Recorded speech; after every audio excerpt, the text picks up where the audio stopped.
Weekly wrap time. Mike, it's been a great week as we lead into the weekend's racing. But first of all, I just want to make a special mention. Miss Hellfire, I thought she was terrific last Saturday at Rose Hill, where she tried to go back-to-back wins, but just found one better, but finished in second position. I thought it was a terrific effort again from her. She's in good form. She certainly is. She's having a terrific preparation. I think she's earned about 150,000 for this prep alone, so she's going in the right way, and we're very pleased with her.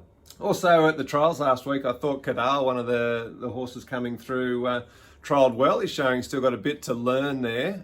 The penny hasn't fully dropped, but once he was sort of taught a bit of what he had to do, he finished off very strongly. He did. I'd like to be an owner in Kadal. I think the group we got together there should be very pleased with him. Lovely looking type, isn't he? Big, strong individual, and he's always shown a bit. And he's now off to the races, possibly next weekend at Kembla Grange, or alternatively midweek in the city after that. But yeah, he certainly showed plenty in that trial.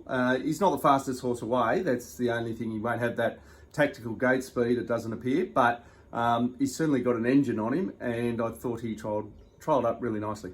Talking of big, strong boys, Zoo Prince made his debut, the 2-year-old made his debut at Canterbury 2 days ago and finished second. I thought it was a very solid debut, and we're very pleased with that.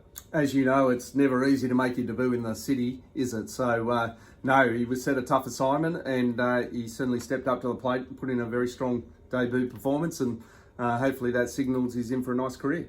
Yeah, I think so. Now, tomorrow, Eagle Farm is where we're looking tomorrow. We've got, well, first of all, we've got Rangers going around in the Hinkler over the 1,200 metres, a listed event. And this is a race that he won last year. He's going to defend his title. What do you think? The old stalwart, he's jumping from a wide gate, unfortunately. That's the one little hitch for him. Barrier 12, I think he's jumping from at the moment, with one scratching so far inside of him. So, look, he's going to need luck from there. Hopefully he's got the right man on board for that in Joshy Parr. Yep. If he does get that luck, expect him to run well, because he is a real try, this horse, and he is going well. Trialled up nicely since his last race and does look set for this assignment. But as I say, you do need to get luck from out there at Barrier 12, no doubt. Otherwise, you'll have a wide run the whole way and we'll be in a world of pain. So fingers crossed, Josh can get the job done early. Yeah, he's a real favourite of the stable Rangers, so best of luck to all those owners. Talking of which too, another favourite of the stable, and coincidentally a number of the same owners sort of cross over as well, with Revolutionary Miss, who is our other runner-up there at Eagle Farm, going around first up in the Dane Ripper Stakes, a group, what is it, 2 or 3? Group 2 event over the 1300s, set weights and penalties. So she gets 57 kilos there for her past deeds, and Mark Zara is back on board. He's got a good association with her. Yeah, he does. I think one ride for one win, and yeah, I love Revolutionary Miss. So great to see her back at the races. She's already won a Group 2 race this preparation. Just had a bit of a let up at the moment and tick over with a couple of trials, and she looks in fantastic condition, all set for this race. I think she gets in nicely at the weights. Got a bit of a tricky barrier as well. She does, yeah. She hasn't drawn perfectly. I think she's from 9 or something like that. So it is a little bit tricky, but and the stable's got, I think, 3, well, at least 3 decent chances in the race. But I wouldn't swap our girl for any of them. As well as she's a belter trial up at Gosford a couple of weeks ago. I thought she looked super. For this particular race, I wouldn't swap our girl for anyone. No, nor would I. Rev Miss will be going around there. She does tend to improve a little bit into her preparations, but I do expect her to run really well. I think this last preparation she had too, she was, while she wasn't winning first up, she did perform very well behind some extremely good fillies. So keep an eye on her as she leads into the Group 1 Tats Tiara as her next up assignment.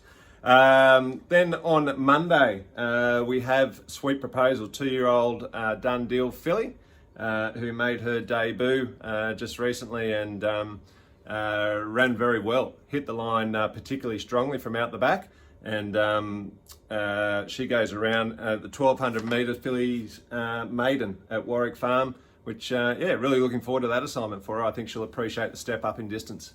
Yeah, we're still learning about her, obviously. So only one run under her belt. As I said, I think on this weekly wrap previously, she is the horse that I would have taken out of that race. First up race, she was the one hitting the line hard. Just needed a little bit further and she would have won that race.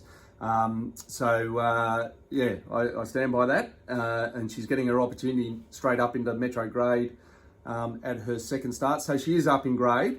There's no doubt, but we feel she'll appreciate this rise in distance. We'll never know till she runs it, of course, but we feel she'll appreciate it. So if she can acquit herself quite well in this race, she's got a bright future too. So I think she's a good each way chance. Yeah, and she's drawn well too in barrier 4, so she'll get every chance there. Dylan Gibbons takes the ride. He's in really good form. We get the benefit of a 1.5 kilo claim there, so she'll carry 54 in that race. On Tuesday, we'll be at Royal Randwick. A couple of 2-year-olds going around having their second trials through this time with Soroyan and Full Revolution. Yep, Full Revolution trialled up super. First time out, and so just one more trial under the belt and off to the races. Same thing with Soroyan. So he's had a couple of little health issues along the way. Or dietary issues and so on, but to be more precise. But but hopefully the stable thinks they've sorted them out now, and he is heading in the right direction. So look forward to seeing them at the race in another couple of weeks. Yeah, I can't wait. Now we walked into the office with a bit of an extra bounce in our step on Monday, didn't we? After a successful week for the Red Hot Tips last week, we were 2 from 2, which I'm pleased to report, with Robusto being your tip. Surprisingly getting up, and my one Prince of Boom walked in up in Queensland.